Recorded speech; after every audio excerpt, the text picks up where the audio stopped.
Well, I hope you're having a good Thursday. Thank you for watching News 4 San Antonio at noon. I'm David Chancellor. New at noon today, we are finding out more about the case of 7 police officers who were shot last night and then early this morning. They were shot by a guy who barricaded himself inside of an apartment over out in Stone Oak. News 4's Christina De Leon has more now on the suspect and updates on the officer's injuries. Well, I want to show you, police still have this area taped off as crime scene investigators process this scene. You can still see the first floor apartment gutted with the windows blown out. The body of the suspect still inside as the medical examiner just arriving to take that body. Now we want to show you the mugshot just into our newsroom of the 46-year-old suspect. His name is Scott Poulos. Now, police tell us it was his mother who called officers saying that he was suicidal about 8:30 last night. She was able to leave the apartment when the first officer got here. He was immediately shot. Once other officers responded, they too were shot. We're learning in all 7 officers were hit either by gunfire or shrapnel. One was hit in the leg, another in the elbow, another officer was hit in the cheek. SWAT officers were called in and evacuated neighboring apartments, and at one point even threw lots of tear gas canisters inside. Now, during a press briefing last night with the police chief, here's what he said about what happened next. The suspect was found to be deceased. We don't know if he was shot by a self-inflicted wound or whether or not shot by SWAT officers. Now, ultimately, an autopsy will have to determine that. Police tell us that this suspect had 3 prior arrests, 2 for assault offenses. We're learning it's assaulting his wife, violating a protective order, and a DWI. He was out of jail on bond at the time. We're also finding out that those officers who were shot have been on the department from anywhere between 4 to 8 years. They will be assigned to administrative duty pending the outcome of this investigation, but obviously a very serious situation as police continue to investigate.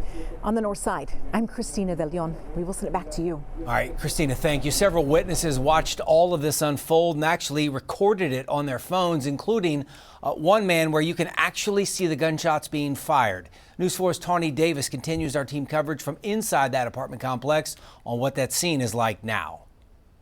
We are here inside the apartment complex where it's been quiet for a few hours now. Only a few police cars remain, but that was obviously not the case last night leading into early morning. Dozens of officers, including SWAT, ran down on the Santera Heights apartment complex, along with witnesses capturing video of the entire situation. Now, one witness we spoke with, Joseph Laredo, lives at the apartment complex. This is his video you're seeing right now on your screen. Laredo saw the whole thing unfold right from his balcony and even caught it on camera. He explained how his mom was the first one to hear the shots, and when he heard more is when he decided to record. I told my mom, I said, hey, those are gunshots. And it sounded really close, like really close. So me being nosy and all, I kind of just like walked out my apartment and just to see what the noise was. And they're already bringing SWAT out right now, right? I looked outside, and by the time I went outside, I saw one of SAPD, one of their officers had been shot. It looked like he got a leg wound because they were putting a tourniquet on him. Another woman spoke with us saying she only recently moved to these apartments. She said that friends and family know this area is mostly a quiet one and was shocked about last night's shooting. She hopes the officers who are injured come out okay. It's awful. It's really awful. You know, that's they're protecting us, and it's just awful that something like this happens to them.